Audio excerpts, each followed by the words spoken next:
problem listening to the voices. Is the voice slow?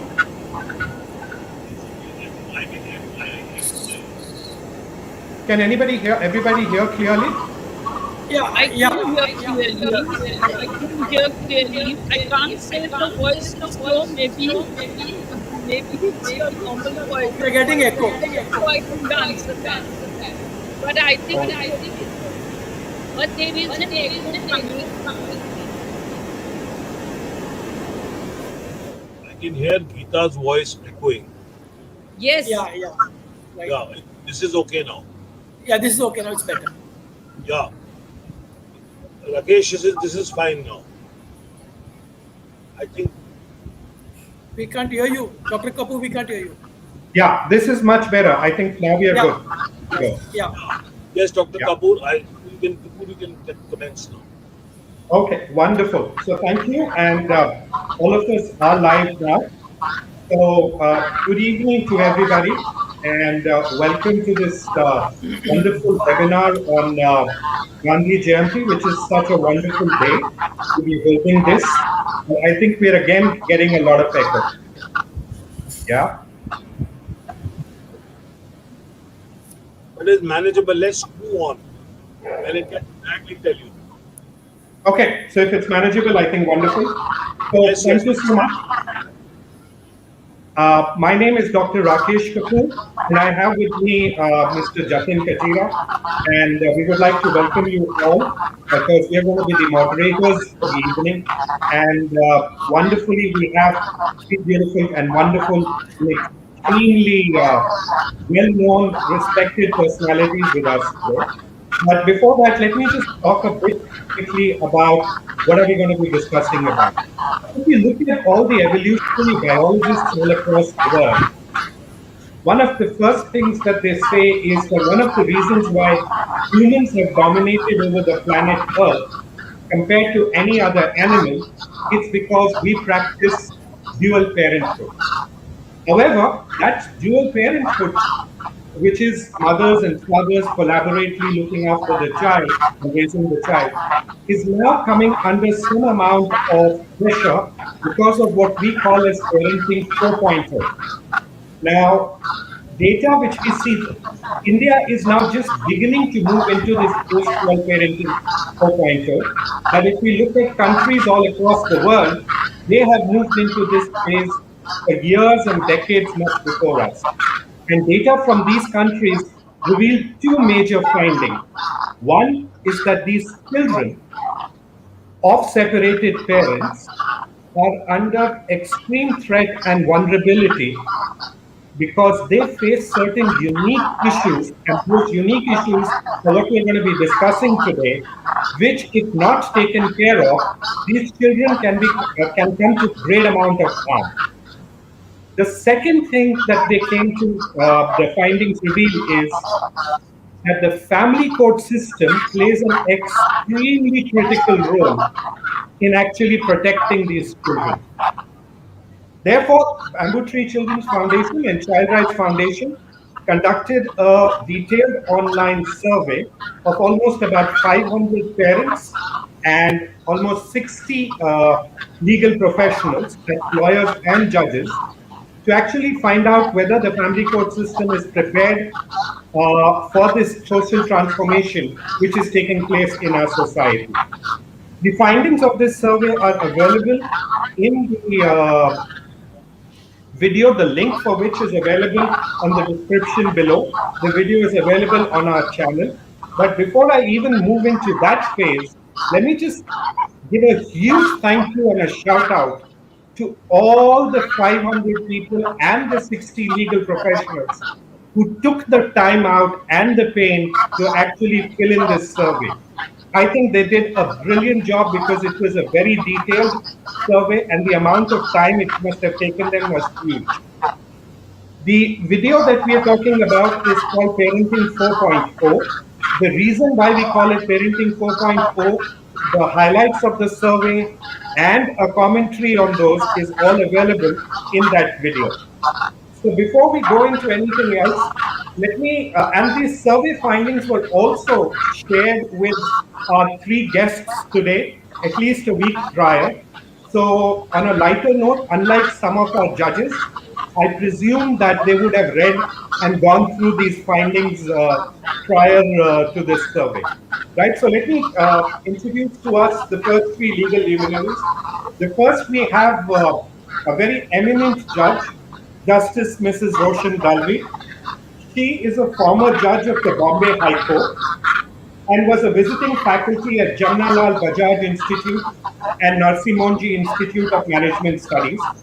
She has risen from being a sessions court judge to a principal judge and then judge of the family court, and now is actually training judges all across the country in association with various state judicial academies.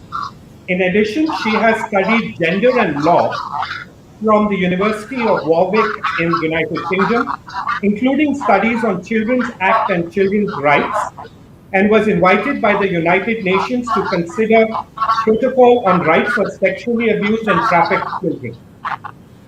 Her book, Tangible Justice, is rated very highly and has a whole chapter on child custody disputes. Therefore, she brings a unique 360-degree perspective on family law rarely seen amongst legal professionals. Welcome to the webinar, ma'am.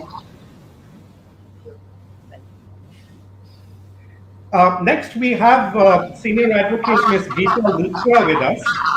Ms. Luthra is a designated Senior Advocate in Supreme Court of India with Masters in Law and Masters in Philosophy in International Relations from University of Cambridge. She is the Vice President of Indian Council of Arbitration and member of International Academy of Family Lawyers. Ms. Luthra has been engaged as an arguing counsel in leading judgments with regards to rights of husband and wife in Hindu laws, rights of maintenance, application of various acts that govern the rights in Hindu undivided families. She has been a senior counsel for Union of India in Supreme Court and is currently the additional advocate general for the state of Haryana in Supreme Court of India. Welcome to the webinar, ma'am. Thank you so much. Pleasure. Wonderful, it's a pleasure. Lastly, but not definitely the least, of course, we have Mr. Anil Malhotra. Mr. Anil Malhotra is a practicing advocate based at Chandigarh. He attained a Master's in Law degree from University of London in 1985 and studied comparative family law at London School of Economics. Besides law and society at School of Oriental and African Studies. As amicus curiae, he regularly assists high courts on various issues, including international family law issues. He has co-authored 9 books relating to international family law and non-resident Indian problems. He has conducted a number of litigations on inter-country parental-child removal matters and lectures as a resource person at National Judicial Academy, Bhopal, and Chandigarh Judicial Academy, National Law University's Symbiosis, Pune. He has over 1,000 newspaper columns to his credit and is a fellow of the International Academy of Family Law, and India representative at Family Law Committee, International Law Association, London. He has authored numerous expert reports and professional opinions in issues related to surrogacy, inter-country adoptions, nationality, citizenship, marriage, divorce, maintenance, and succession involving global Indians and foreigners. Welcome to the webinar, sir. Thank you so much. Wonderful. So all the viewers, thank you so much for joining us. We will be taking questions in the end. One of my colleagues, she is monitoring the questions on the comments box, and therefore please feel free to put in the questions. The structure is going to be approximately about 40-45 minutes of discussion and then about 15 to 30 minutes of questions, which will be taken from you, right? So please put in your comments. My colleague will actually display them on the screen as and when you put them. So let me actually start off with the first question. And the first question is for all the guests. It's not specific. And this is more of, let's call it a warm-up question. Let's start off with that.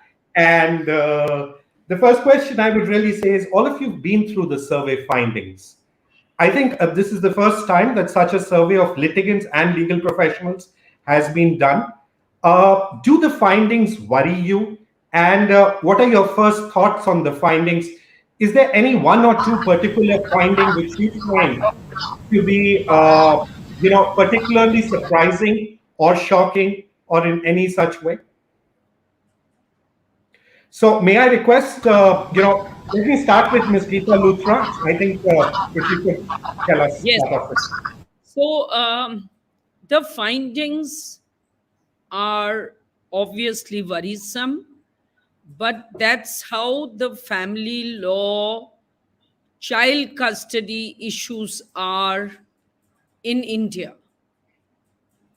We are not concerned either about the lives of the people who are undergoing child marital issues.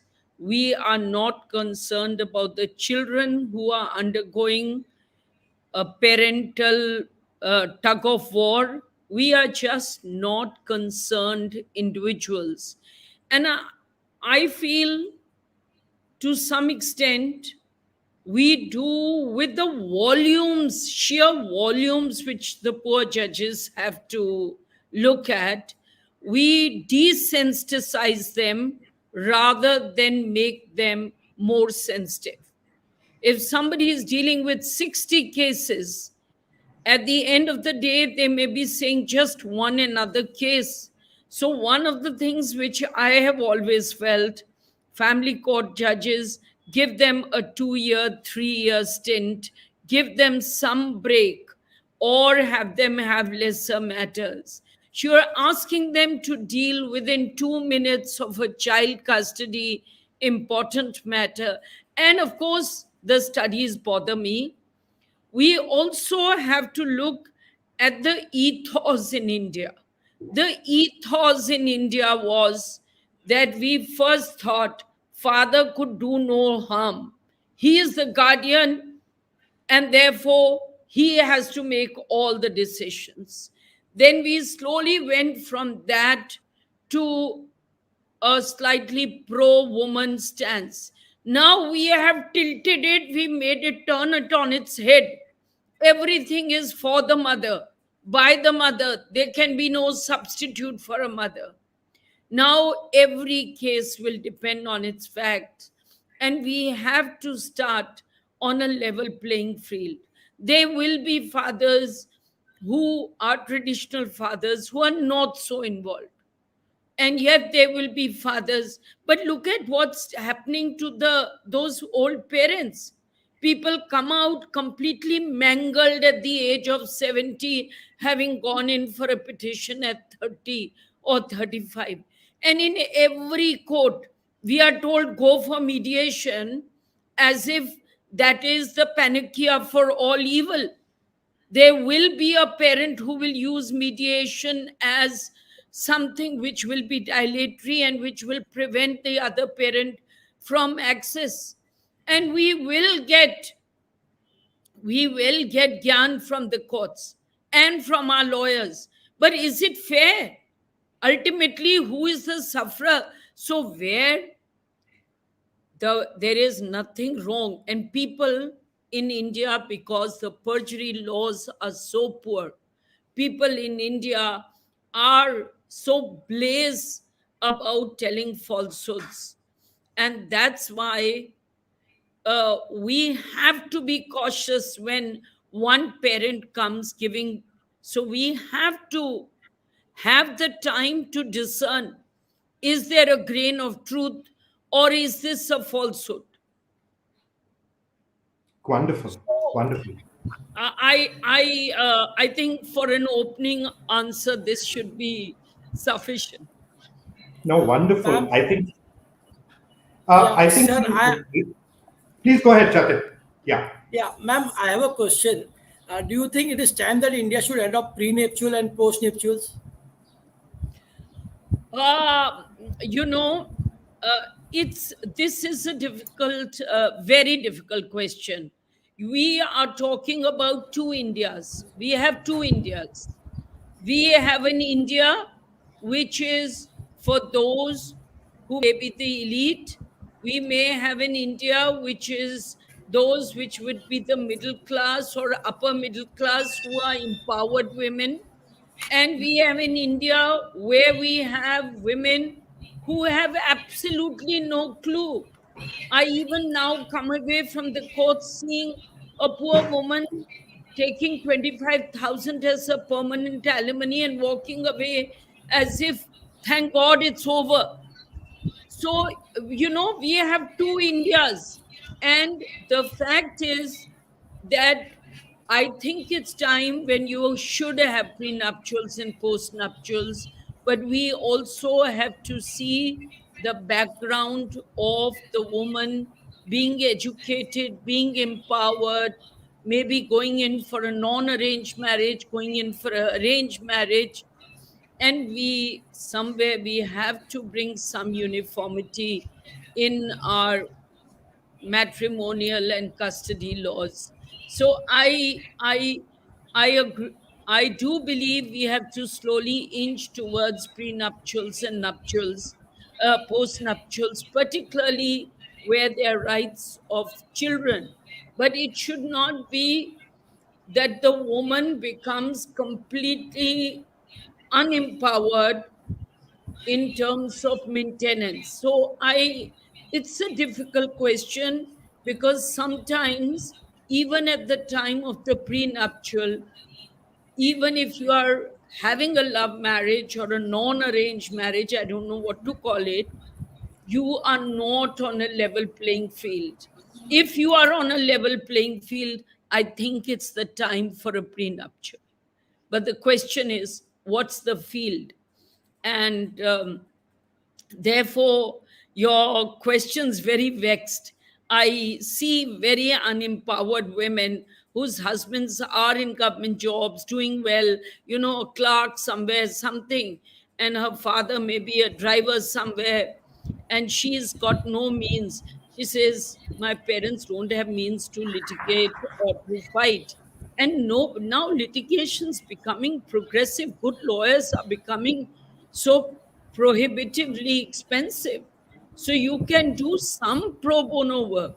You can give 10% or 20% to pro bono work. You can give 50% to pro bono work, but that's still not taking care of our millions and millions. But you are right that we do need to inch towards it with lots of caveats in place. Wonderful. Now, I think you raised some very important issues. You raised an issue about shortage of judges because they're overburdened.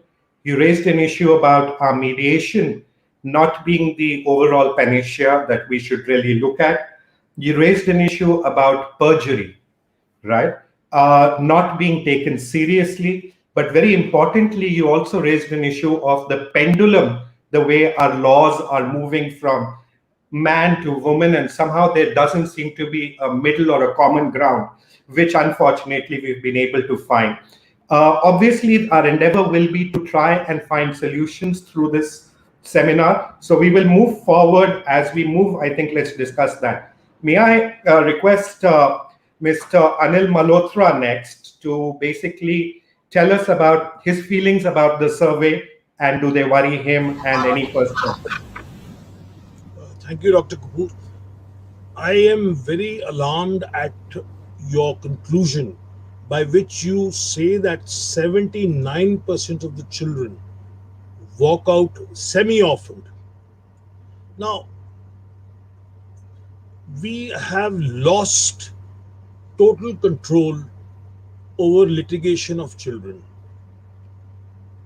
My experience of handling child custody disputes has been that the petition for custody or issues relating to custody of children have become more of battles of erring spouses, flinging mud at each other. The child is only a trophy. Voluminous pleadings are filed, As an amicus, I find this very disturbing at times, and I often tell the parties that they should focus on the child. That's one. Second, our laws are antiquated. The Hindu Minority and Guardianship Act does not have a court procedure. We have to fall back on an antiquated Guardian and Wards Act, in which the concept of singular custody, which was evolved during pre colonial times, is still rules the roost. Report number 257, authored by Justice A.P. Shah, was a beautiful report suggesting amendments. It is gathering dust on the shelves. The third, we have still not built up a family court structure within India. We made an act for establishment of family courts to promote conciliation and secure speedy justice of disputes relating to marriage and family affairs and matters connected therewith. A question which I have often asked myself: in how many places have we made family courts? And in the places where we have made family courts, how many of them are notified and how many of them are actually functioning? And is the family court judge trained and equipped? Is the family court assignment a punishment posting? Effectively, family law is a poor country cousin of law. So, all people who cannot be adjusted anywhere are sometimes often parked into family courts. The sensitivity to handle matters is not there. They have not been trained, they have not been equipped. Law is undergoing sea change. The fourth issue which I feel is, with inter-country interparental child removal so much on the rise, the poor judicial officer is totally unequipped to be updated with what is going on. There are a handful of lawyers who assist the courts. For them to interpret or even lay down this law in the sense of shared parenting, joint custody, are concepts which are totally alien to them. Then the next, at a higher level, when we come to the High Court or the Supreme Court, as Gita said, the list is packed and there is maybe a bench handling family work. But then, do we not need a separate family division in the High Court? Do we not need a dedicated bench or two in the Supreme Court dealing with family law matters? The child custody matter, by virtue of delay, first in the family court, then in the High Court and the Supreme Court, leads to almost 6 years.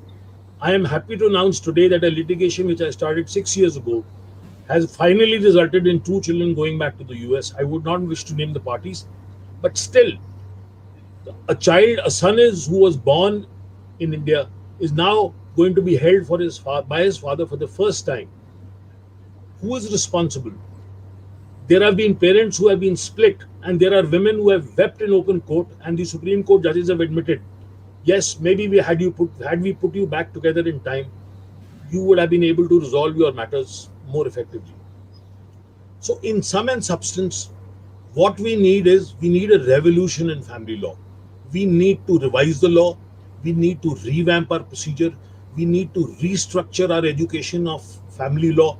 And we need the Judicial Academy in every state to have dedicated family law sessions. National Judicial Academy Bhopal should be holding more programs exclusively for family court judges and updating them with laws, coming out with bench books, coming out with latest judgments. It's all electronic now. It doesn't need a lot big deal. So these are some of my suggestions, and I think your research is probably the first of its kind, and I compliment you for this Herculean effort, which ought to have been an enterprise of the Government of India actually. The Women and Child Development Ministry, which makes these laws, should be the one doing these reports. Whenever any foreign institution or a court asks us for data, we are invariably left with none. So this original pioneer research must be documented. It should be sent to all the high courts so that people become aware of the seriousness of this problem, and we start looking at children as human beings, not as a chair or a table or a chattel who can be shifted here or there. And the voice of the child And often, as we say, child is the father of man. Do we realize the gravity? No. Then I would take a call on the question which was put: are we ready for post and prenuptials? I think let us make it an option. We should not say it is barred. 90% of the problems in interparental child removal from abroad are because of conflicts post-nuptial. So if people who wish to migrate and wish to go abroad want to settle their issues before going abroad, we should give them a window. I am equally aware of the sensitivity of Gita to say that there is an underprivileged section within our community which needs to be protected. But look at the number of foreign jurisdiction matters which are invading our courts. We we we need to bring out an alternative. I would also think that irretrievable breakdown of marriage should be made as ground for divorce if your spouse is living abroad or you have entered into a marriage with an overseas spouse. Because you must dissolve your marriage peacefully. What is the point in fighting for 30 years and then in the end Supreme Court using 142 to dissolve your marriage?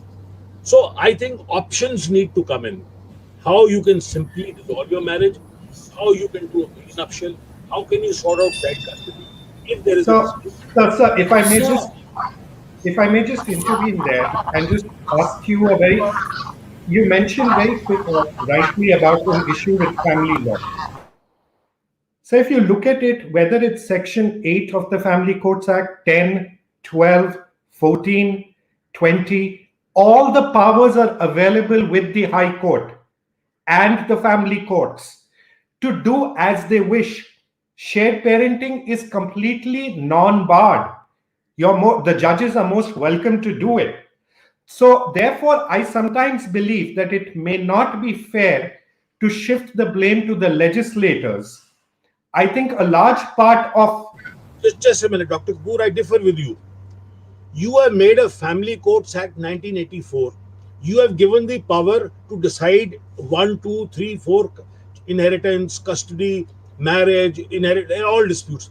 But look at the ambit of child law. Guardian and Wards Act 1890. Hindu Marriage and Adoption Maintenance Act 1956. You are going back with it to administer a law which is 130 years old and which talks of an antique singular custody. It doesn't even think of dual custody. So, what is the poor family court judge supposed to do? He's supposed to beat about the bush with the Guardian and Wards Act. Why don't you pick up report number 257? What is the parliament doing? Why don't they amend the act? Why don't they bring in shared parenting in the Guardian and Wards Act and amend it? Then a meaningful interpretation of the powers being used in the Family Courts Act will be much more effective. You see, you have made the weapon, but you haven't made the ammunition. So how will you fire the gun? That's Go ahead, simple. Jatin. Jatin, you had a question, please. yeah, sir, do you think a monitoring mechanism needs to be devised by higher courts on the lower courts in terms of periodically calling for records from the lower courts in the number of children arranged in shared parenting arrangement and number of children in protection from abuse of parental alienation? Calling for records by the higher courts? You see, ordinarily speaking, unless and until a record is really necessary, routine record calling of record should not be done. But now electronics are coming in, everything is scanned, everything is recorded. You file a petition, so e-copies go. Nothing physically moves from a court to court. But where privacy and protection is required, Delhi High Court doesn't even disclose the names of the parties of the children. Most of the other high courts don't follow it.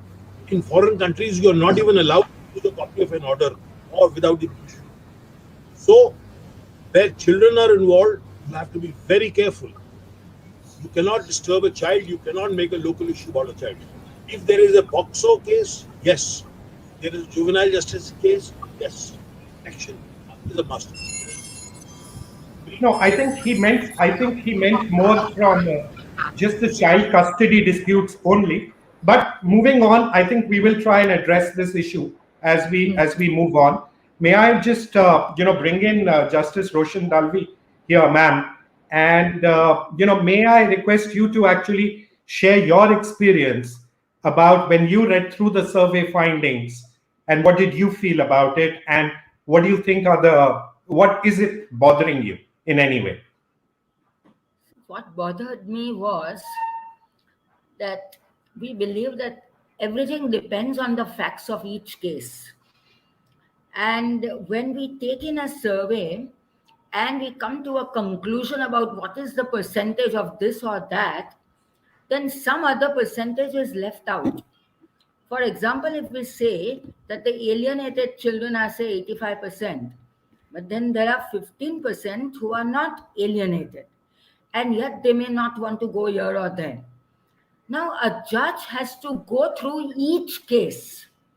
So the judge needs time. And this kind of issues cannot be settled immediately in 10 minutes to find out whether a child is alienated or not and all, which is the basic, the root cause for all this survey and so much effort that has gone into it. Second thing is, even after the judge finds any such thing, there are sort of not only model orders like this or like that which require to be passed. You need to pass all sorts of different orders. A judge would need to sort of, come out and innovate, which appears not to be done. And that is because the broad lines are not in our legislations. See, even in POCSO, what happened was that when we got POCSO, the judges are working on all those things. But when I was a sessions judge, there was no POCSO. And yet I conducted trials the POCSO way, taking into account the Union of India was the case of Sakshi or Gurmeet Singh or something like that. Now here also we've got some judgments, but we don't have this system that, these are the main judgments which must be in a bench book followed by all the judges. That is not there. And even when the judges pass orders, they are not followed with impunity because nothing is done. And how much would judges do? Because in every case there is perjury. In every alternate case there is a contempt. And if we go into all of this, then when are we going to take up new matters? So you see, it is all wills within wills. And no one particular person can be blamed. But if the legal culture changes, then everything would change. That is what I would feel. Because of this legal culture that, you've got a matter and then you've got to fight it out and you've got to show your client that, oh my, you've got one up on the other side. It happens also in family courts, which was meant not to be when the family court said no lawyers are required. No lawyers will be allowed. But we allow all the lawyers until we have to disallow them now. You see? So each of these lawyers can improve their stature, their image by coming up with solutions for their client and another client. And again, it's a form of mediation. It's negotiation, facilitation, and mediation. And you can sit across the table with other lawyers and bring peace and give your client what the client needs without fighting and become a kind of a semi-judge. But that legal culture has not set in from what I can see in the survey. So Ma'am, if I may just question you on that itself, I think that's a great point that you raised about legal culture, right? Now, that's one of the biggest issues that we find because the adversarial civil and criminal jurisprudence is not suitable for the family court system, right? Do you think it's time that we should have a separate cadre of family court judges moving all the way from the family courts all the way up to Supreme Court? Because it becomes very difficult for a judge who is so used to adversarial systems to come and talk about, like Mr. Malhotra also raised, the issue about come and talk about let's bring the two people together into co-parenting rather than actually deciding upon a winner that, okay, the mother is the winner or the father is the winner, but ultimate loser turns out to be the child, right? So what are your opinion about having a separate cadre and where do you see the biggest problems in having a separate cadre? We may have a separate cadre. That is, we'll have another building, another courtroom, and the same people coming in. I am talking about the lawyers. They are one too many. They would go from the civil court or the criminal court into the family court because they get a case. And their mindset is what you said are the mindset of the judges. Now, there is one judge, but 250 lawyers every day in that court. And those lawyers have to be dedicated lawyers if they have to be in the family court. That is very important, actually. So that, like they say, core competence in corporate law. In corporate sector, there is core competence. You can do work of engineering only, so you don't know sales. You do sales only, so you don't know finance. It's like that. Now, there is a lot of expertise, and there are lawyers who say, I do only IPR. But then we must have lawyers who do family court work. Then we can train them. Because how many thousands upon thousands of lawyers are we going to train? They are also stakeholders in our system. We train the judges. In criminal law, we train the prosecutors and the police. But who trains the defense counsel, for example, in the criminal law? Similarly, who trains the lawyers? We have guardian judges of the family court. I was a guardian judge of the family courts in Maharashtra. We had called lawyers also, not only judges. At that time, I was with Justice Khanvilkar. And we discussed with them and we told them about how they can change so that the judges also find it easy to change. And please mind, well, I'm not taking sides or any such thing. I was a lawyer also and a judge also and a lawyer again. So, I wear two hats at least. But what I'm saying is that all the time we are talking about which court. Yes, it would be nice because there would be some kind of specialization. But that specialization must come for everyone, including the court staff, actually. Even the Ms. court Geeta staff. Luthra, ma'am, you wanted to add something to that. Minister. Please. Yes, so sometimes see the family courts judges, and I tell you, it's refreshing for them for a change of roster, because doing family law all the time. What Anil said, that it may be like a punishment posting. I think a lot of judges feel it's a punishment posting. A lot of judges feel this is not really law.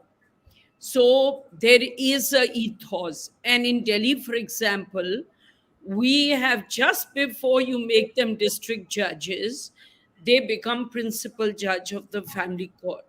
So, of course, there is this ethos that suddenly from CBI, Prevention of Corruption Act, doing special court matters, you suddenly get thrown into family court and you are hearing chick chick. Now, what do you do about ethos? I sometimes wonder. I find some of us are lawyers, and therefore the judges have to listen to us.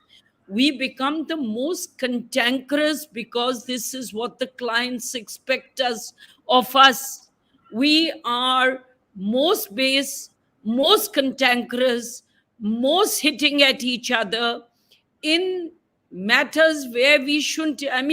Where a father may not be actually guilty of POXO, you may throw it at him because you know that's the way to avoid him getting access or visitation.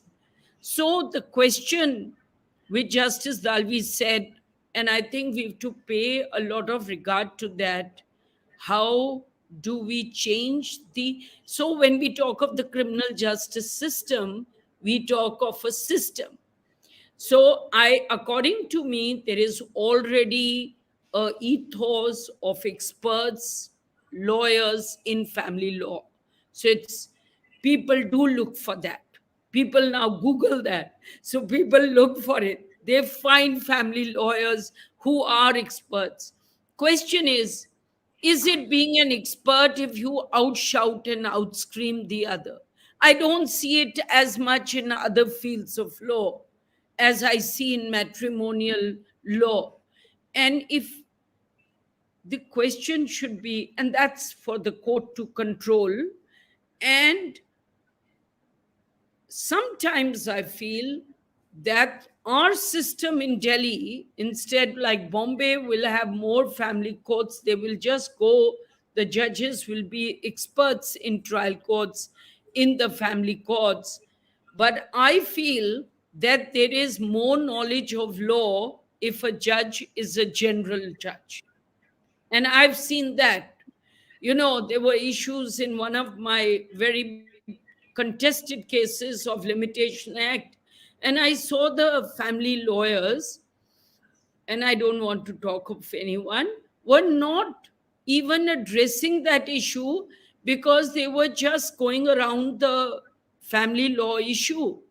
They were losing perspective of basic other laws. We can't, so you need a rounded, well trained person, but you need a mental ethos. So you do need a training. Now, clients, and particularly in matrimonial or child custody, think because it's their personal lives. So they will walk away from a lawyer saying you weren't as aggressive with the other lawyer as we would have wanted you to be. They don't look at the merits. So the court has to, per force, control it. But I don't know whether, I think you need trained and sensitive judges.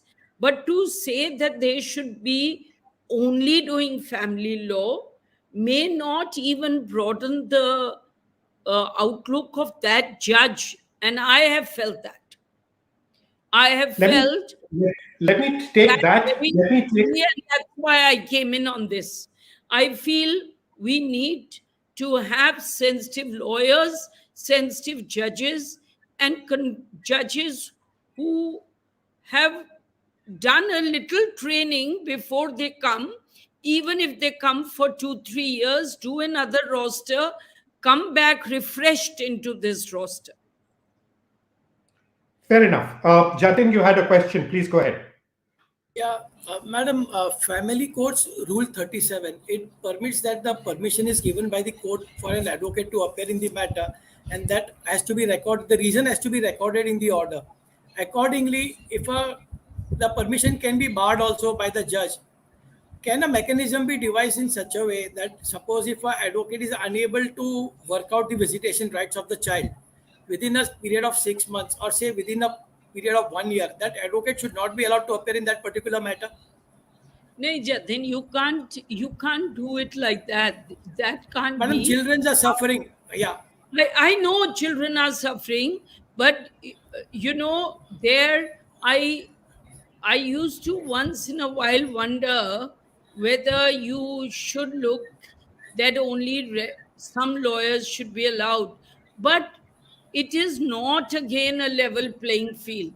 There will be people who don't have a voice.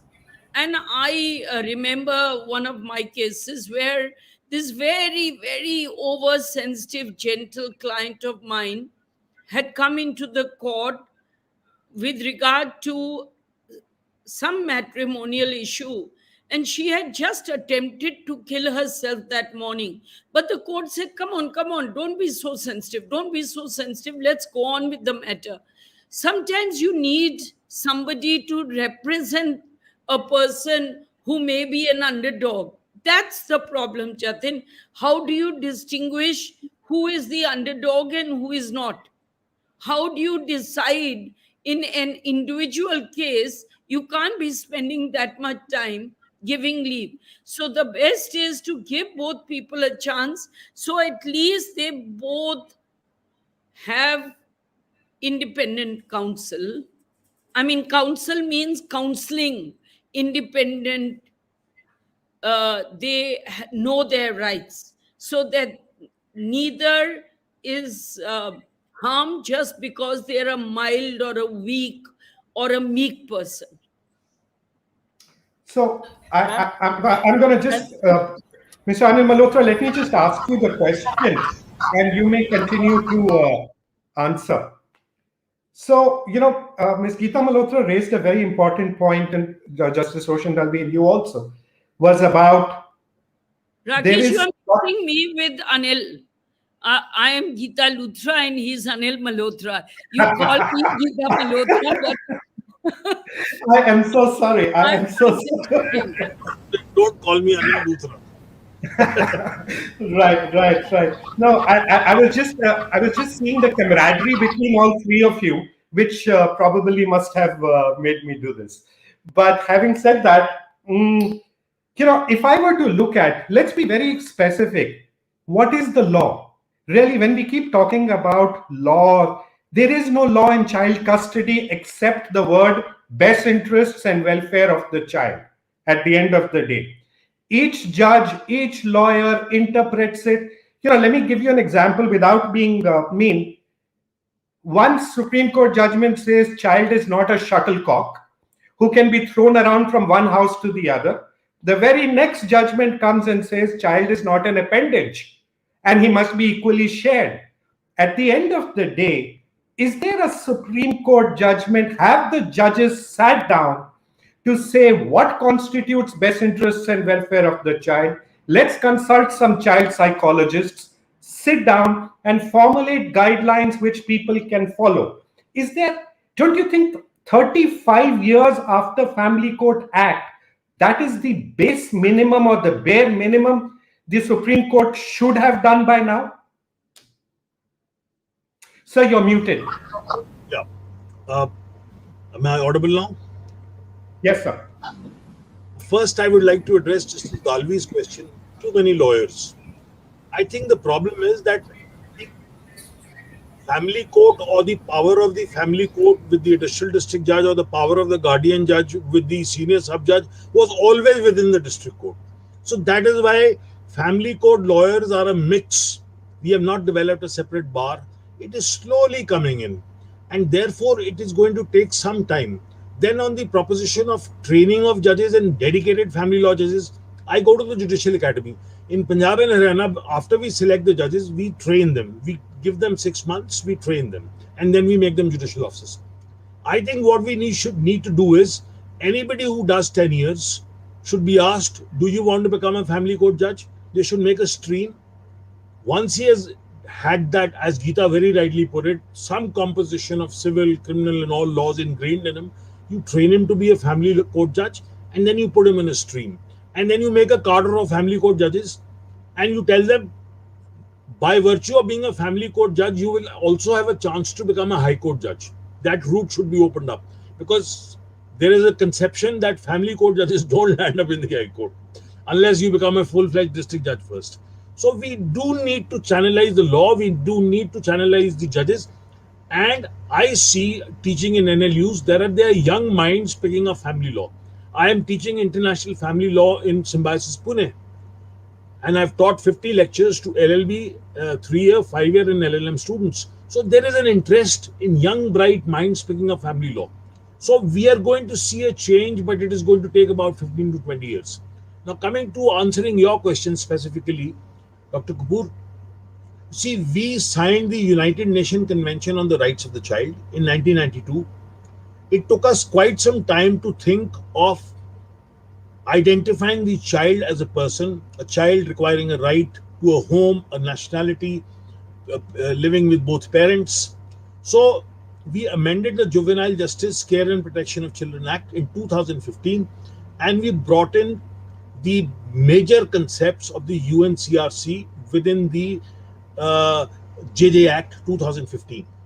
Now, in the JJ Act, in Section 2, subsection 9, we defined what is the best interest of the child, and it was a most wholesome and a most self-contained definition which said a lot of things. It says best interest of the child means the basis for any decision taken regarding the child to ensure fulfillment of his basic rights and needs, identity, social well-being, and physical, emotional, and intellectual development. Now, when I used to argue interparental child custody matters in the Delhi High Court, and I used to quote this definition of the best interest of the child, I was told that the JJ Act will not apply. Then I urged slowly that a child in need of care and protection is a child whose rights have been abused, even if it is by one of the parents. So, in one case, it was accepted. Then the Supreme Court took notice of it, and ultimately, in Lahari Sakhamuri, the Supreme Court noticed this definition of the best interest of the child, and in very clear words, Justice Khanwelkar said that the best interest of the child cannot mean the sole care of the primary caregiver, i.e. the mother. So the tender years rule by which we presumed that the mother would be the best interest holder of the child of 5 years of age was, so to say, watered down. So, Dr. Kapoor, we do now have the definition of the best interest of the child in the JJ Act. The JJ Act is probably the only act which has this definition, and it is by virtue of the fact that we have signed the UNCRC. So, but what is the problem? The problem is that 99.9% of the family court judges do not know about this definition. It is in ignorance. It is in ignorance because it has not come in much of the judgments. So what do we need to do? We need to circulate these judgments which the Supreme Court have laid down, in which this definition has been followed, so that this definition can be known to family court judges and they start adopting it. So the family court judge who has powers of reworking his procedure can look at this definition, and on his own he may be able to bring in shared parenting, joint custody concepts, rather than going to the antique Guardian and Wards Act and being caught up with this. So may I just counter question you on that and apologize for, but at the end of the day, this definition really, unless the entire JJ Act, which is including, let's say, the section 7.1, which prohibits children from coming into, children being called to court premises for interviews, including section 75, which would ensure that parental alienation leads to jailing of the person who's alienating, because it is at the end of the day child abuse, right? So unless you apply the entire section 75, entire Juvenile Justice Act to be valid in the family courts, this thing, I don't think this definition will help. What I was really talking about is trying to create a parenting plan, age-specific parenting plan, which is there. Multiple courts all across the world have done that. It brings in a lot more predictability, which says, children between the age 0 and 2, these are the broad guidelines of the kind of sharing of custody that should happen between 2 and 5, 5 and 12, 12 plus, right?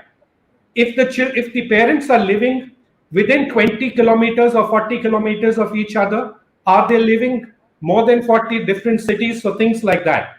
I'm saying, why is it so difficult for us to sit down? There is no law in child custody, let's be honest. It's all about saying what is best interest of the child.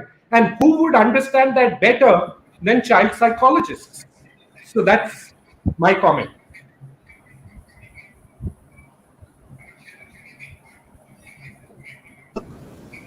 Within a framework of the existing law of what we have today.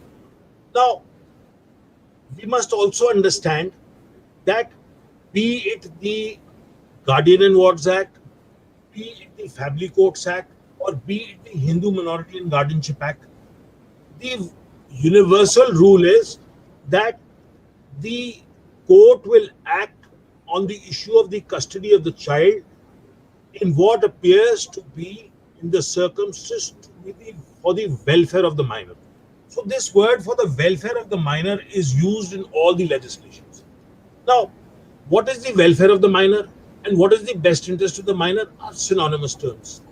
Now, just for the sake of interpretation, when the UNCRC has been made applicable to India, India is duty bound to adapt all the principles laid down in the UNCRC in all domestic laws. So, if in one domestic law, the definition of the best interest of the child has been given, then you don't have to pick up the whole JJ Act and transport into child custody law.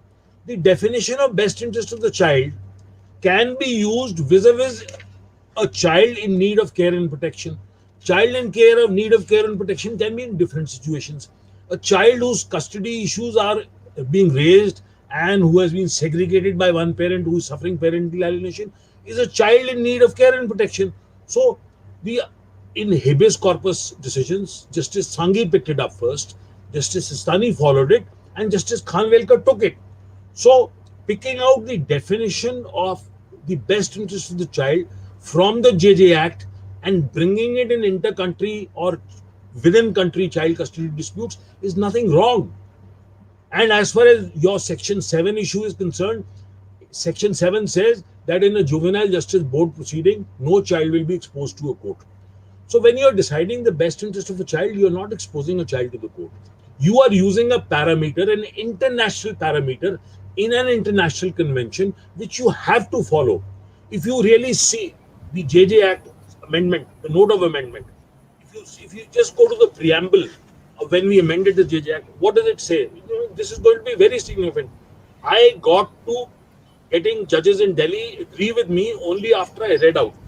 So the part about preamble to the 2015 amendment said, India has acceded on 11th of December to the Convention on the Rights of the Child adopted by the General Assembly by the United Nations, which has prescribed set standards to be adhered for all parties in securing the best interest of the child. And then they say that India has signed this convention, so India has to adapt to all the international requirements of the best interest of the child. And then they define the best interest of the child. So instead of bringing in amendments in all the different laws, in one law the definition was laid down and it has to be picked up. I think all you need is legal education. All you need is an intelligent judge. All you need is a far-sighted mind. And I think you need innovative lawyers. What is my job and what is Geeta's job? Or what is Pinky Anand's job? We help the judge, we think out of the box. The judge says, what is the solution? I say, I have a solution. Let's think of a parenting plan. Let's think of joint custody. I will, all my amicus reports started suggesting to judges, forget this anti-concept.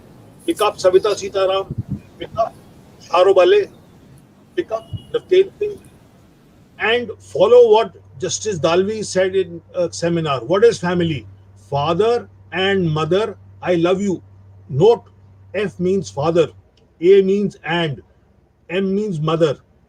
So Justice Dalvi brought this concept. So I think what is all this about? This is about innovation. We need minds to think out of the box from innovative solutions. Jatin, please, you had a question. Please go ahead.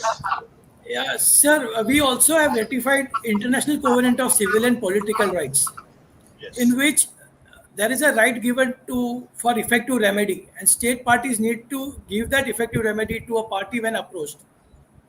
So court needs to provide, they have duty one to provide effective remedy whenever a case comes before them. But that is not happening. Cases are getting delayed and delayed.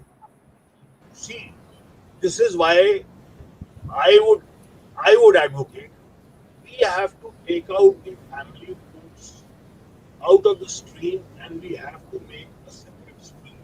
We need a dedicated family law bar. We need a dedicated family law. Let me give you the example of Australia. I went to Australia. There is a Chief Justice of the Family Court of Australia. Lady Diana Brandt was there. Can you imagine? So she has family courts all over the country and she is the Chief Justice of the Family Court of Australia. I went to a family law conference. There were 2,000 family law lawyers there, dressed in shorts and t-shirts. When a matter goes, nothing goes to court, everything goes to settlement, mediation and arbitration. They have devised a wonderful system. It's their culture, it is their practice, it is their habit. They've evolved this through a process of time. What happens in England? We have a family court division. So you have in the office of the Royal Courts of Justice, a liaison judge. This was created by Lord Justice Matthew Thorpe, and ultimately it is now called Head of International Family Law. What is his job? His job is to talk to family law judges all over the world. I have attended 3 conferences as a lawyer because India was not represented, so we were pulled in to help and assist. So there has to be a network at a higher level.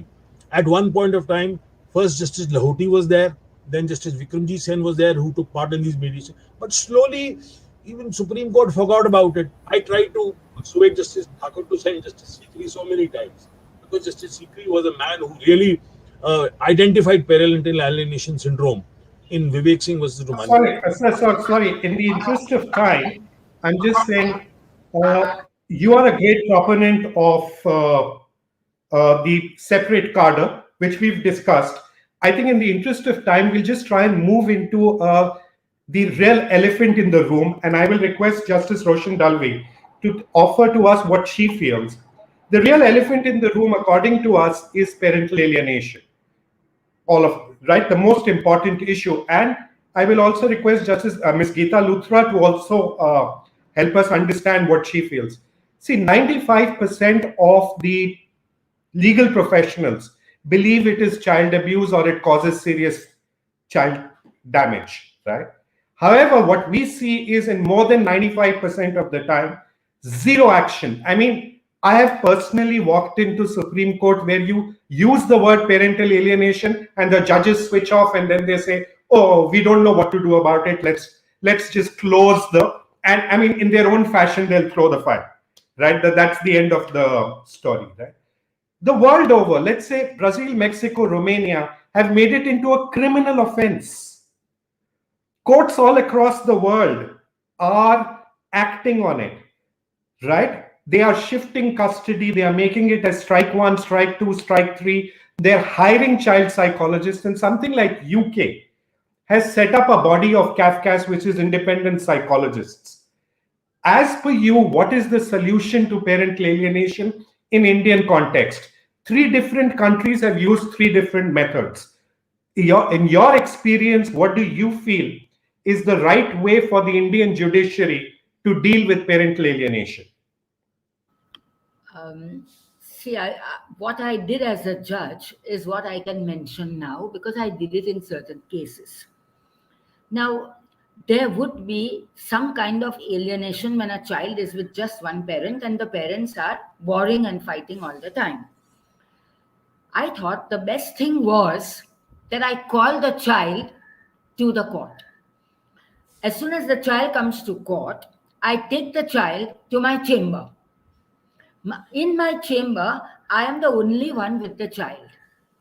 I start talking with the child and start finding out how this child's upbringing has been, how he has grown, whether he has kind of, whether he has come to the maturity level of the age that is his biological age or not, and why it would be.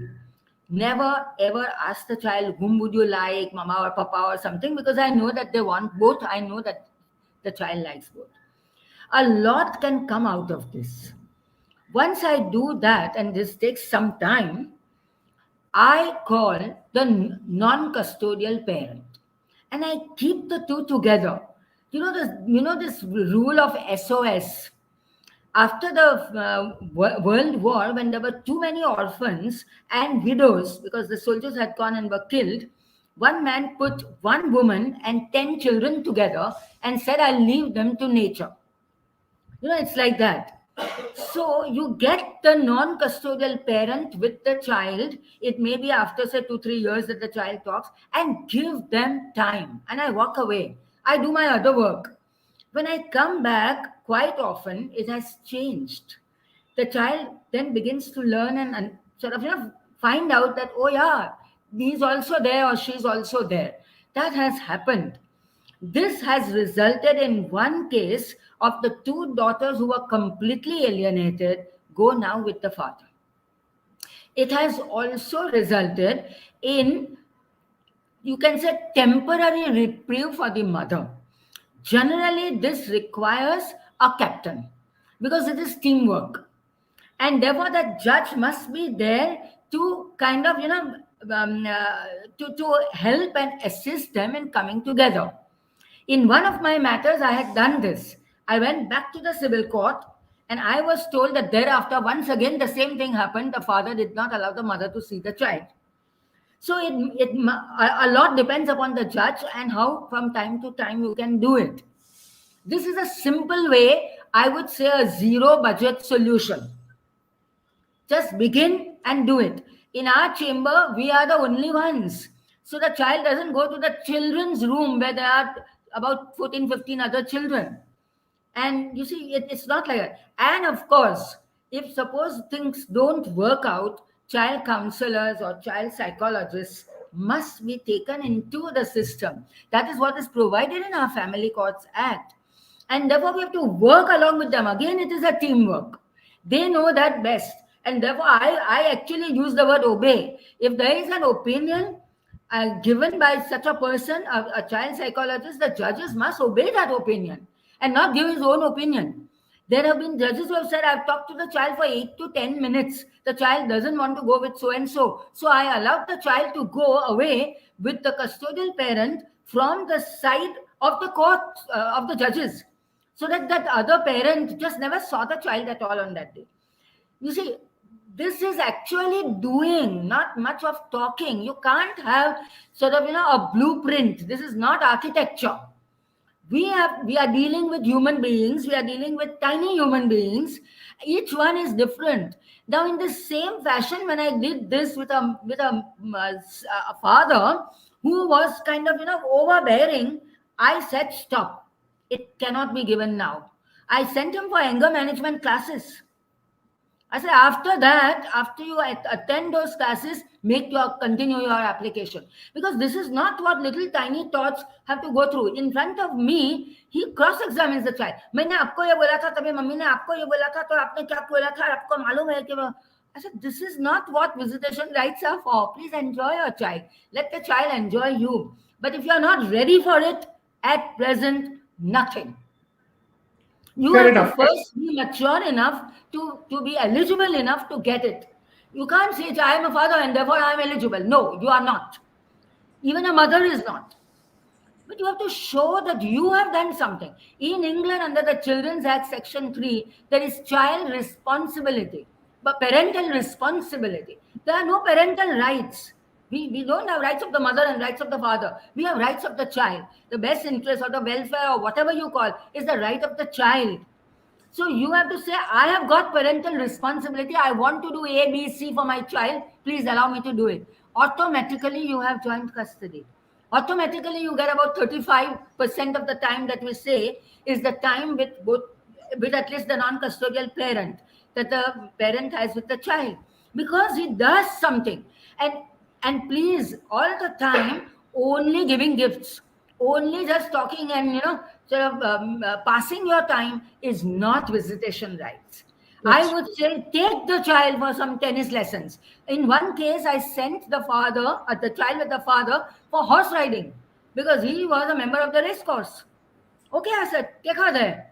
Because the child doesn't know what to talk. For 2 hours, you can't just sit in front of a non-custodial parent who has not been with you, who doesn't do anything for you, and go on talking very, very lovingly. You can't do that. What is there to talk? So let them do something. In one case, I said, take her for math tuitions. In one case, I'm now saying, okay, you do math with your child because you are very clever, you are interested, the child has to do it.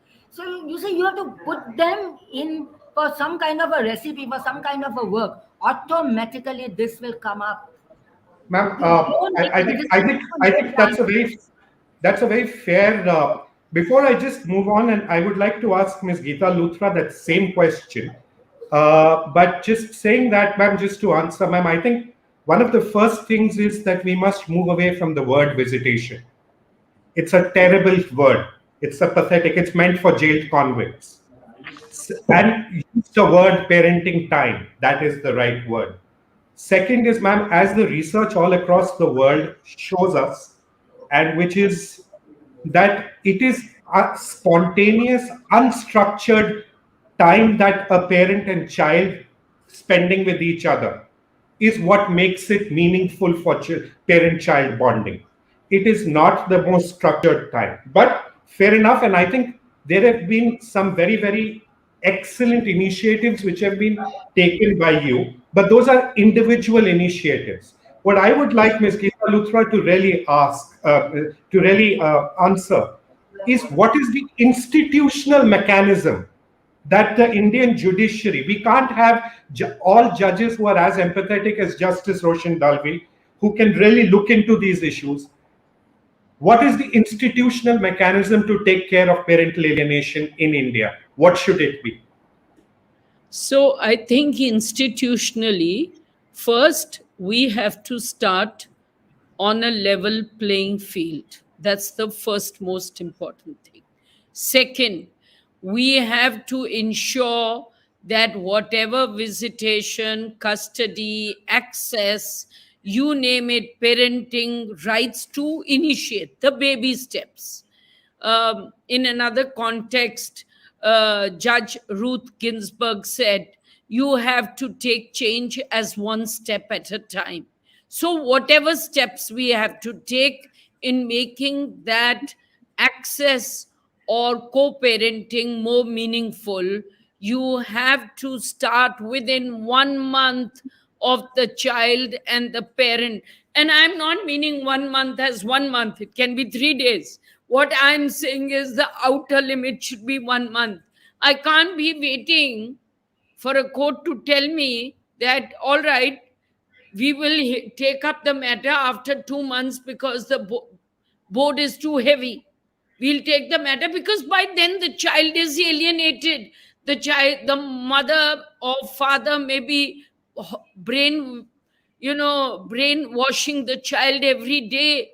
So every day matters that to that poor parent. For him, the clock is ticking.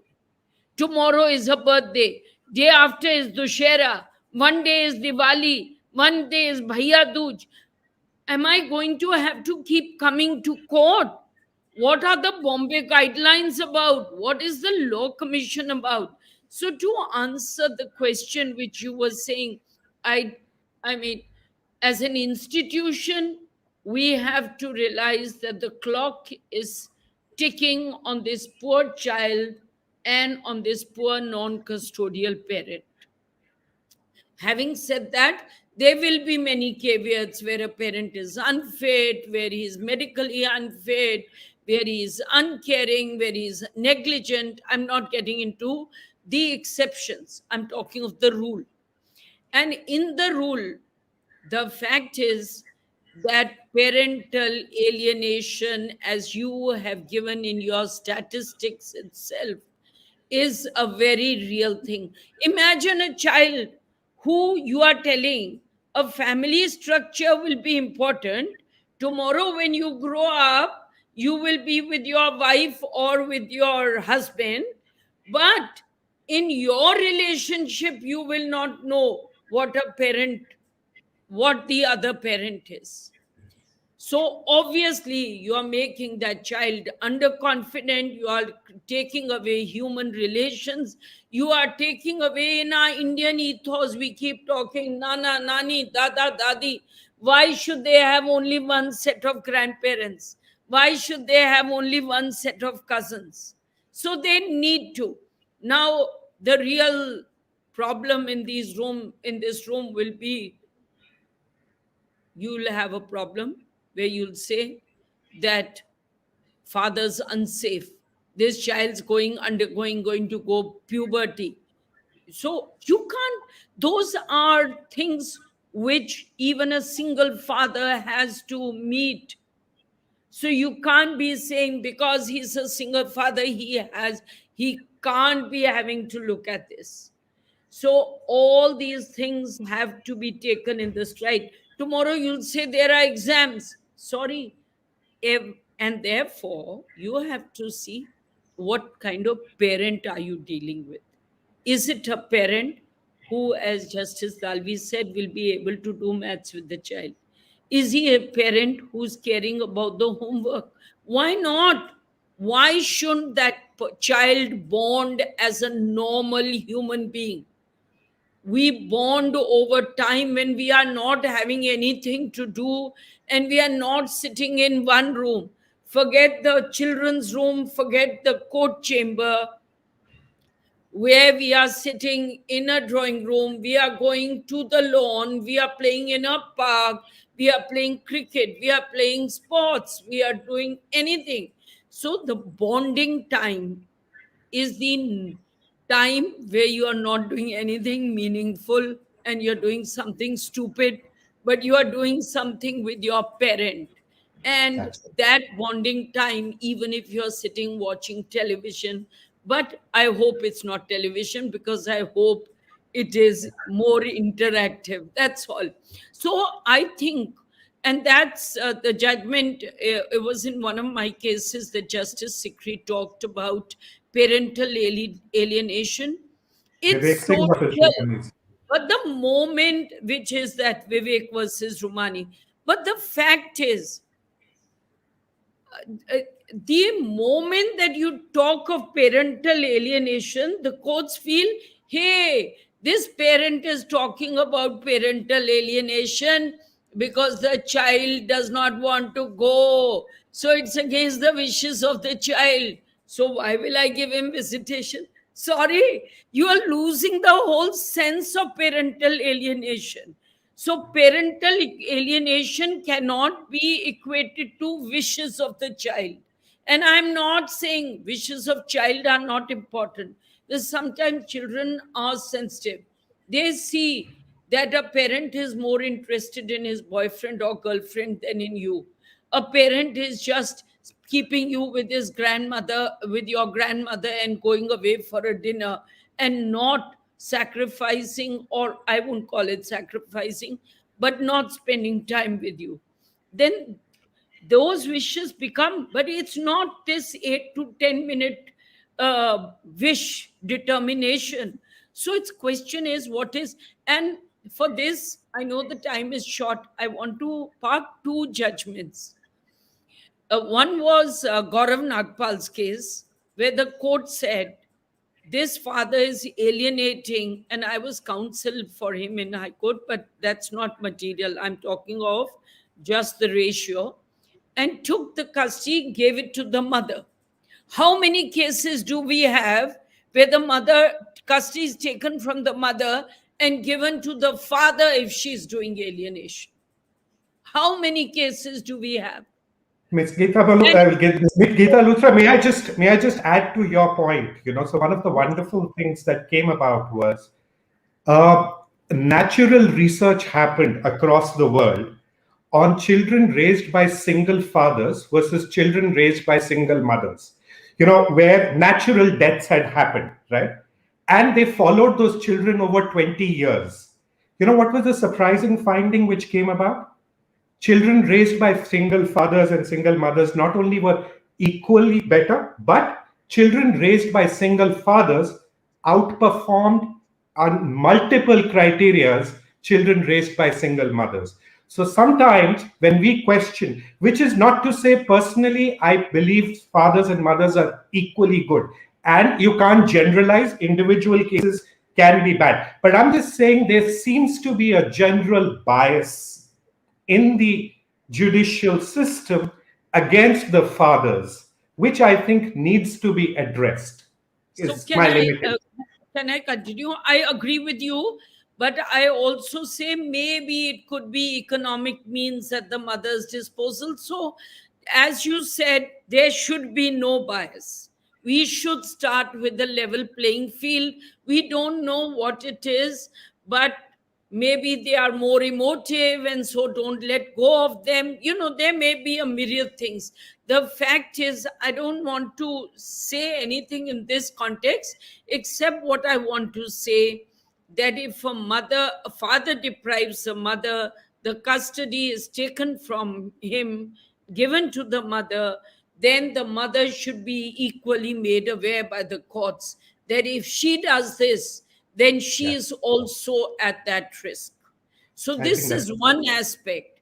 The other, which I loved, was Justice Lodha's, and I don't remember who was sitting in the bench with him, in V. Ravichandran, where in para 29, if I recall, he says, when you take the child away, they took the child, and there was a case where the child mother who kidnapped the child come to India, and they sent back with the father to the US. The court said some collateral damage will be done, as the child has been living with this mother 2 years when she's picked him up, abducted, and brought him here. But we cannot help, because we have to give regard to the majesty of law. And the fact is that they had joint parenting in the US. So the fact is, child was taken, given to the father in V. Ravichandran, which is one of the rare cases where the court did that, despite the fact that it was the mother who had taken. But what I'm trying to say, there will be sometimes collateral damage. and it will be a temporary collateral damage. But we cannot, for one parent, and it may be either parent, either parent may be over possessive, and there is all sort of angst that you have when you are in a breakup. One parent may be angry that he's gone off with a boyfriend. One parent may be angry he's gone off with a girlfriend. We don't care. There may be myriad reasons. There may be in-laws on either side. Question is, when it comes to this child and when it comes to this parent who is deprived, we have to treat it with great amount of sensitivity if we don't have to raise children who are depressed or who are, or parents who are suicidal or who have lost all hope in life. And we come across that every day when we practice on this side. No, thank you so much. I'll just add the V. Ravichandran judgment I'm very well aware of. It was an extreme case where the mother had actually kidnapped in India also. So I think that's a case which we can't take it as a norm. It was a very, very extreme case.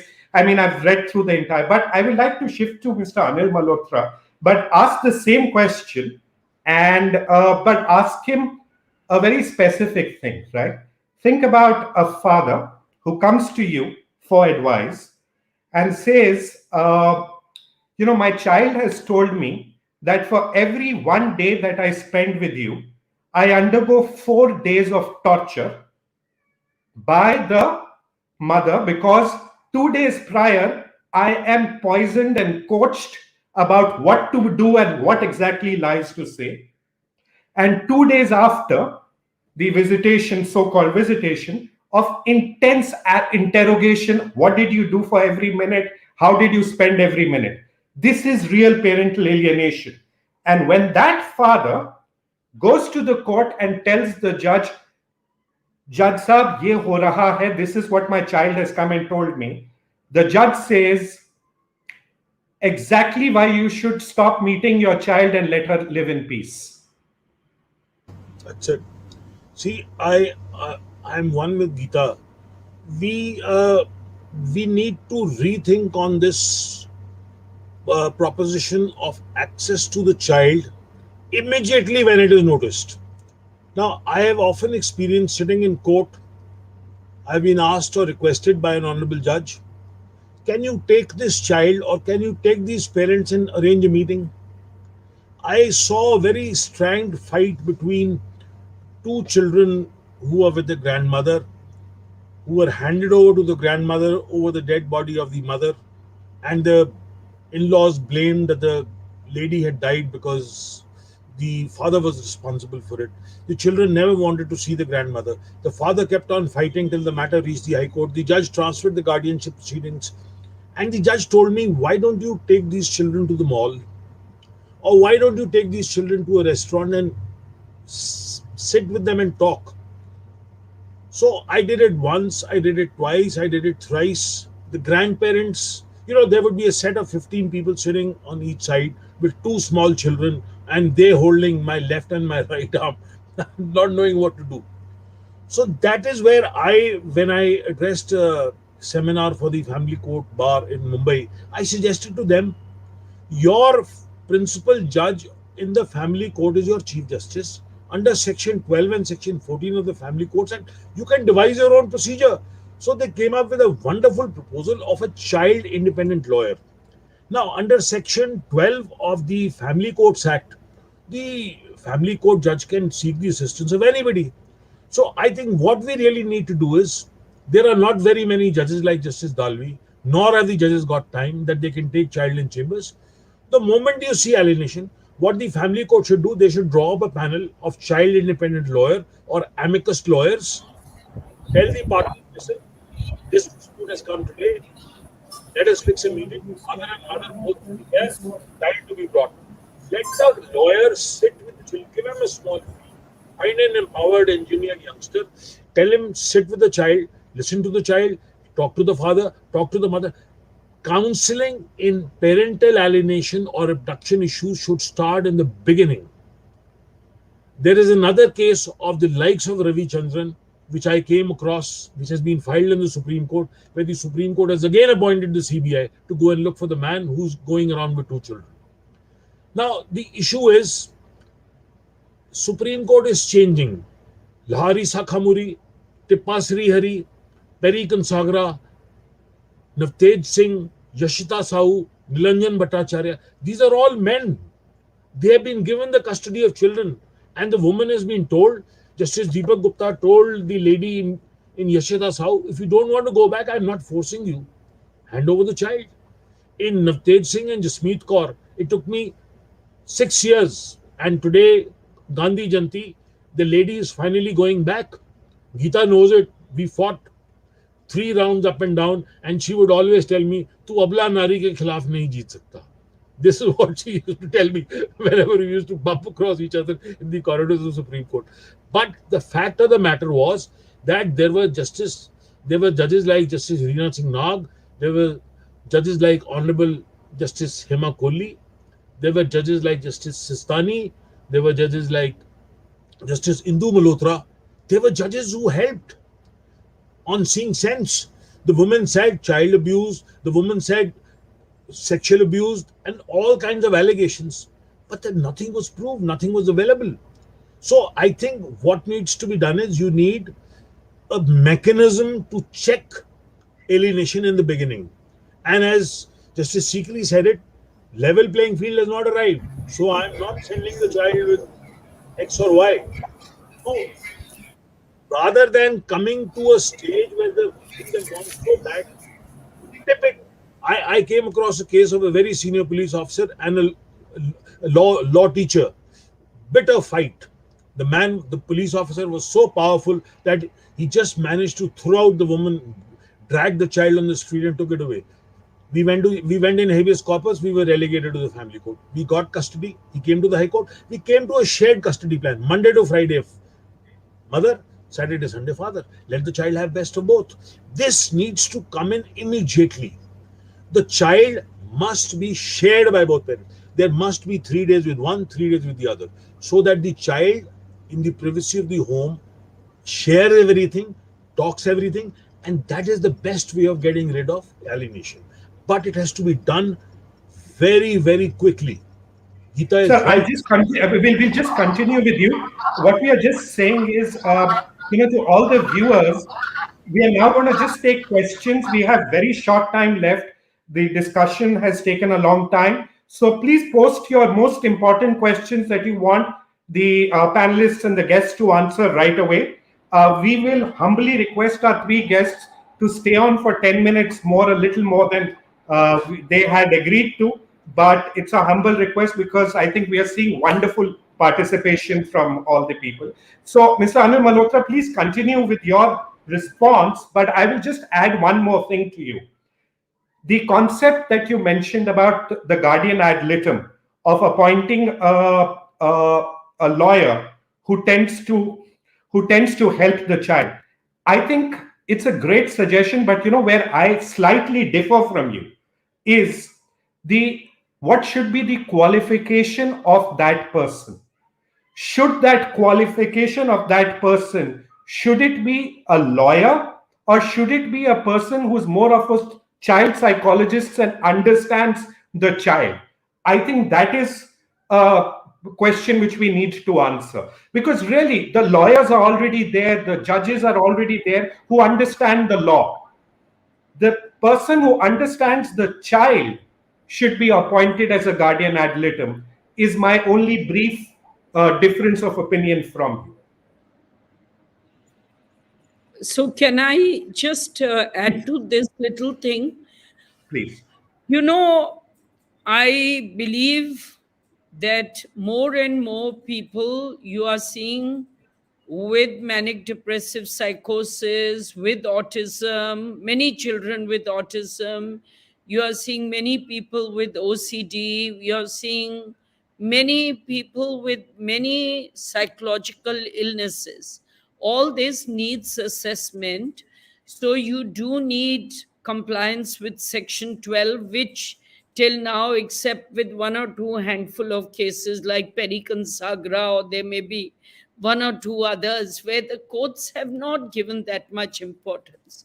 In Rumani, despite what the counselor had said, the court felt that the child was being sought to be alienated and was scared or was submissive, and therefore he gave custody even despite the counselor's report.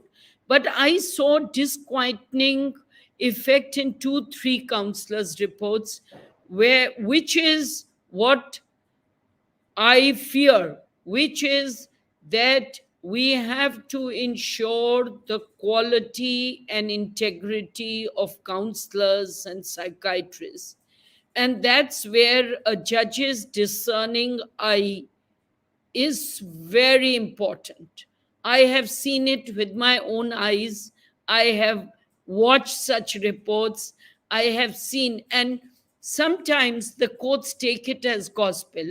So I think we have to see the quality of the psychiatrist or the counselor. But I do believe that more and more we have to not have them as guardian ad idem, but at guardians, helping. But I do think that some involvement of trained psychologists or psychiatrists may help in very difficult cases, even though we should start with level playing fields, and therefore there's no need for them in many cases. You will need them in the more embroiled and tough cases. That's what I feel about the psychiatrist answer. And I think in autistic children's cases, you do need them. Children who have special needs, because for a parent to do the sacrifice, we don't know which parent would be ready.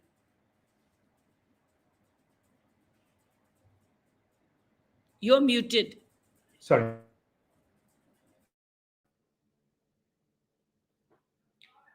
You're muted, sir. You're muted, sir. Okay. So, according to me, the emergent need at that particular time is a lawyer available in court, or he could be summoned by the judge to take in the parent and the child immediately, fix a time and go out and sort it out. My experience shows availability of trained psychologists, trained psychiatrists or whatever is a rare quality. You will not find them easily. You have to check with their availability. You have to check with their convenience. Now, if you have a lawyer handy, the best thing to do is, as we do in our High Court, we train mediators, we train counselors in a particular way by making them attend sessions, and you give them certain amount of training. You fix an age limit. You say that a lawyer with 10 years experience and some elementary training in handling child custody matters should be appointed. You don't need a very professional, detailed psychologist or a psychiatrist. You may have a panel of experts qualified in psychology or psychiatry for more severe cases like autistic cases, which Geeta is referring. But every day, the parent or who is aggrieved, rather than saying, "Isko 3 mahine ki tarikh de do," you must appoint somebody there and then, sort the day out. And as Geeta very rightly put it, you have to nip the evil in the bud on that very day. So having a lawyer in court who's ready to take on immediately for a small fee and go with the parents and sort the matter out can check the problem there and then. This is what we need to do. We don't need very professional people, and I'm sorry, we don't have a lot of them. In a place like PGI, we have just one trained mediator or a counselor. All of them are psychiatrists. They give you medicines. So it's a very difficult. There is definitely a need for greater discussion on this, because I agree with you. Shortages of trained professionals is a major issue. I agree with you that immediate sorting out can be done, but just trying to move on. We'll just take those 2 or 3 quick questions from the audience, and so that Jatin, please go ahead. Sir, is that we should apply a doctrine of friendly parents, sir, in the child custody cases. what I want to address. I see charity begins at home. I must point a finger at our community as well. We as lawyers owe a sense of responsibility to check ourselves in not promoting parental alienation. We should not be proving to be aiding or abetting parental alienation. We must not, for the sake of winning or losing a case, push the child into alienation. We must try to resolve the matter. I have found lawyers like, let us say, Lady Murlanili Deshmukh. She goes and settles the matter. And this is the kind of approach you need in a lawyer. Rather than not naming anybody X, Y, Z, who says, no, you do this. Don't make sure he comes near the child. So this is something we must improve within ourselves. We must Can I ask this question from all three of you? Yeah, a very honest question. What can the Bar Council, and you are sitting here are the senior most members of the community, can the Bar Council of India take action against some lawyers who are doing this?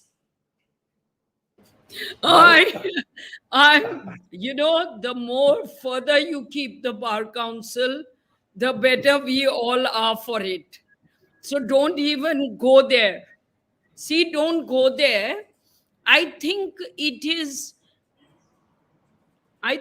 we start training our people, hopefully that lawyers as well, then there is a greater chance if we start training lawyers that there is a sense. You're not just training judges, as Justice Dalvi said. We have to train lawyers as well. And I think, we have sometimes... so I hate sermonizing to a client, you have to settle. But without sermonizing, if we can, it's very difficult for a parent who feels I've been cheated by the other parent to let them have access. Somewhere we have to do that counseling also to make them accept that the child should not be the answer of the vindication of your war. Ma'am, all I can say to that is, and don't get me wrong, few bad fish in the pond, that is among the lawyer community, has led the Chief Justice of Madras High Court to say it is no longer respectful to introduce oneself as a lawyer or judge. A Chief Justice has actually gone ahead and said that, which to me, and I know as a community, I know the three people sitting here to a degree, and I know the kind of respect I have for these three people. So I'm just saying, it's just up to you people to, like in the medical community where I belong, it is up to us doctors to sort out the doctors. It's similarly up to you people. How do you do it? Please go ahead. So you are right.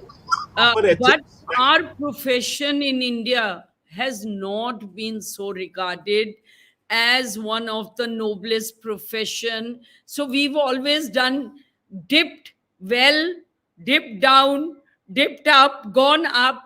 The fact is there are lots of good parents and there are lots of friendly parents. It may not seem as if I'm talking of only an unfriendly parent. So they're good parents, they're good lawyers, they're excellent lawyers, they are pro bono lawyers, they are do-gooders, and they are, as you say, the lawyers reflect human race, and, we are good and bad, and not improving by the day. We hope we'll improve by the day. Sorry, Anil, you were answering. Yeah. See, what I feel here is the reprimand to somebody who has in a way influenced a litigant should come from the bench. They can see it, it's visible. They know lawyer X or lawyer Y is the one who is into this. So I think it is very important that the reprimand must come. It should come in a judgment. It should be spelled out that this was done and that was done, so that it is not repeated. And we need to sit back and think that our personal perceptions of parenting should not reflect into a client and into a litigation. We should keep our personal views to ourselves. I remember a judge in Kerala High Court saying, I need to understand this concept of inter-race marriage before I opine, and I need counseling on this. It was a very honest thing for a judge to say. But what is NJ Bhopal all about? It's about training of judges at the Family Court of the High Court and the Supreme Court. So what we really need to do is we really need to train people. We really need to educate people. But there is no judicial academy for lawyers. You have continuing legal education programs. You have compulsory training for lawyers abroad where lawyers are supposed to go and get updates. But here, the more skillfully you can train, the more skillfully you can make your client to say something, the more skillfully you can win the case is what matters. So you can win. You see, a child custody case, whoever wins the case, the child loses. That's the sad story.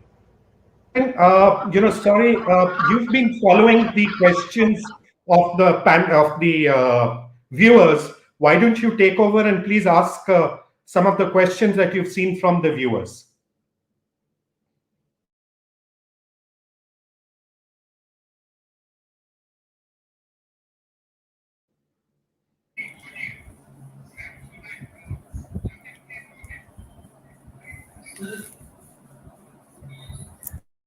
One says that does the family court has powers to implement shared parenting in the absence of any specific law? Should we have Justice Dalvi answer that, please? Yes, Justice Dalvi. Please unmute, ma'am. Please unmute. Have I done that? Can you hear me now? Yes, ma'am, we can hear you. Yes, ma'am. Okay. Yes, ma'am. Okay. Yes, of course. The answer is yes, of course. Where is the bar? The Supreme Court has said whatever is barred cannot be done. Who says that you cannot have a parenting plan? Who says you cannot have joint parenting? You can have all sorts of things. You can be innovative. And everything a judge can do. I think the judge has got complete powers. Can you take the question on the screen itself right now?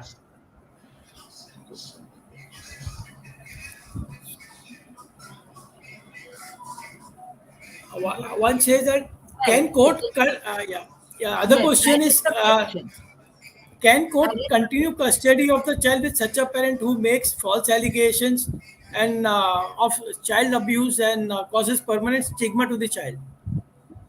See, the thing is, who causes must be proved. Everything that goes to court must be proved.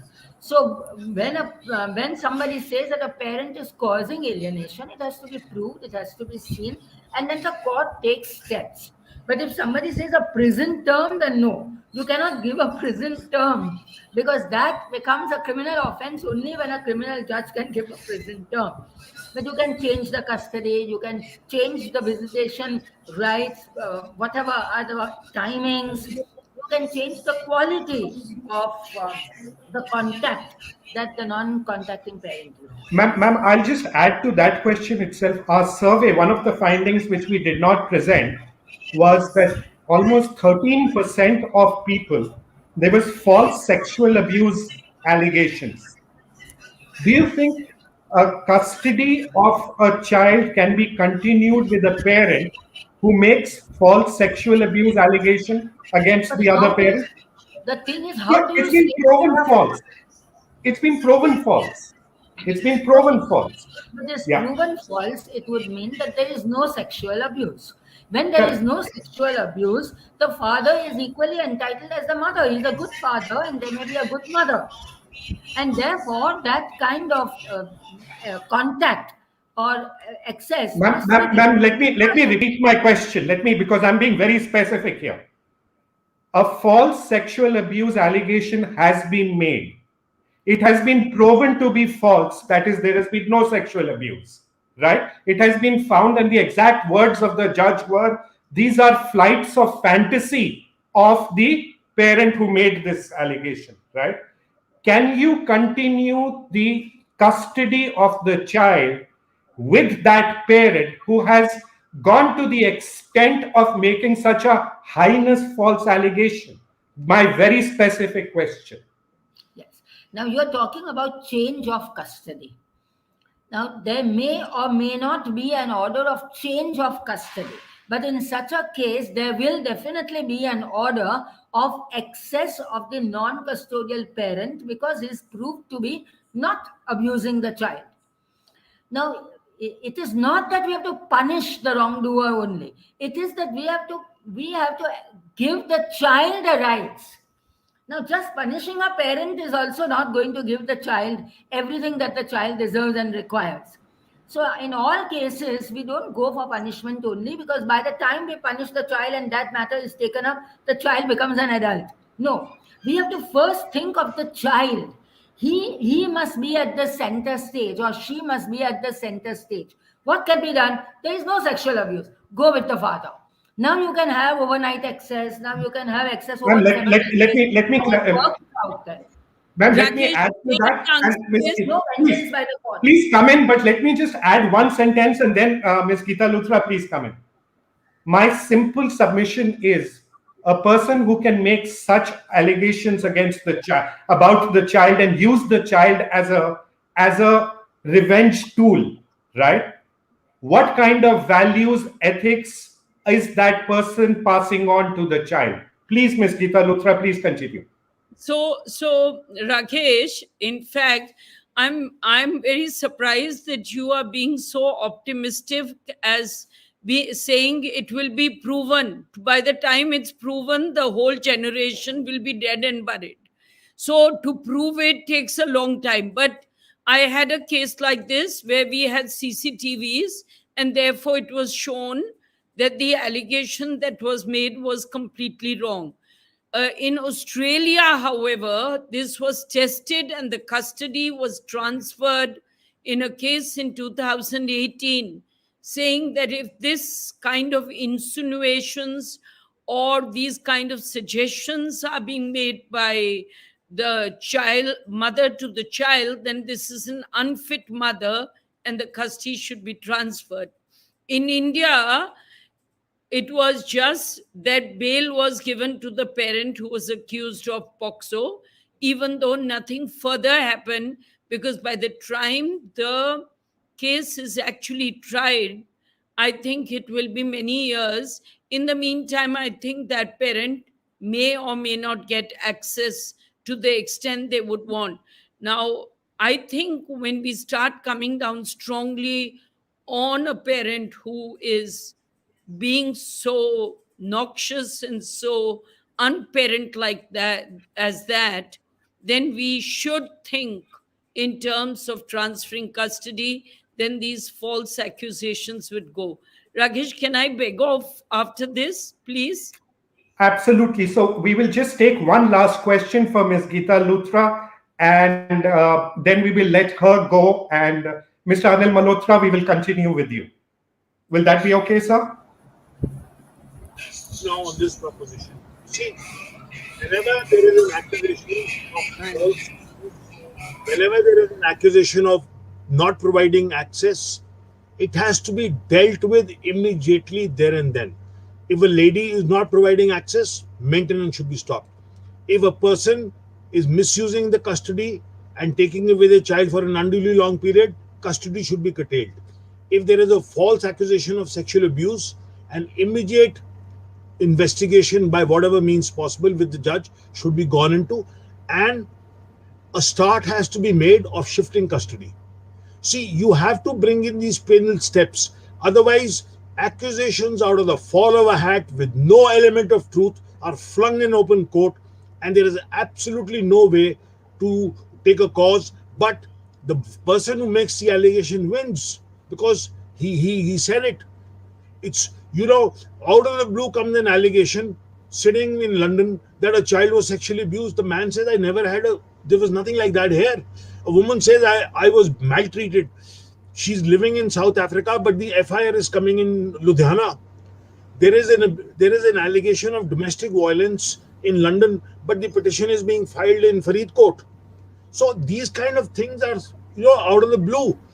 And sorry to say, the plethora of laws, IPC 498A406, Domestic Violence Act 125 CRPC, suit for injunction, the ways of harassing, it works to the gender disadvantaged men, are numerous. So there has to be a system by which you have to call it shots. You have to bring people to a level playing field. You have to stop this mud flinging match whereby you want to use the child's custody, you want to gain the custody, so you fling all the mud. So this has to stop. And the sooner you do it, the better. Sorry, Geeta. Sorry. So we will kind of just, if you could just mute everybody else except me. Yeah. So we will try and end this session here with, I think for me personally, it has been a brilliant session. And I would request all three guest panelists, I think we haven't been able to do justice to the amount of knowledge that all of you have and experience that you share. May I request all of you also that would you be willing to have a one-on-one session with me and Jatin at your convenience, where we can discuss the issues a little more threadbare and really come up with solutions, number one. Number two, what I will request all the viewers here is we've already done sessions one-on-one with multiple lawyers. We will be uploading these sessions over the period of next 3 months. Some of the international experts are also being interviewed, mental health experts who are worldwide experts in this, and international judges and lawyers. So please go ahead and subscribe to the channel so that you get updated. But before we sign off, Ms. Geeta Luthra, please, you wanted to say something. I was just saying, welcome. I'm happy to do that. Thank you so much. I'll just Thank make you. your apologies. Thank you, ma'am. Thank you so much. I would be happy to chip in on any Saturday or Sunday whenever you want. Thank you so much. Thank you so much. Thank you very much to all the panelists, Justice Roshan Dalvi, Ms. Anil Malhotra, Ms. Geeta Luthra. Wonderful. Thank you so much. And to all the viewers, I'm sorry I haven't been able to do justice to your questions and comments, but I promise you we have taken a note of each one of those questions and comments, and we will post them to either the panelists who were here, and we will be uploading their interviews very shortly, right? Thank you so much, everybody, for a wonderful session. Mr. Malhotra, it's been a Thank you, sir. pleasure. Thank you. Thank you. Thank you. Good night. Thank you, sir. Good night.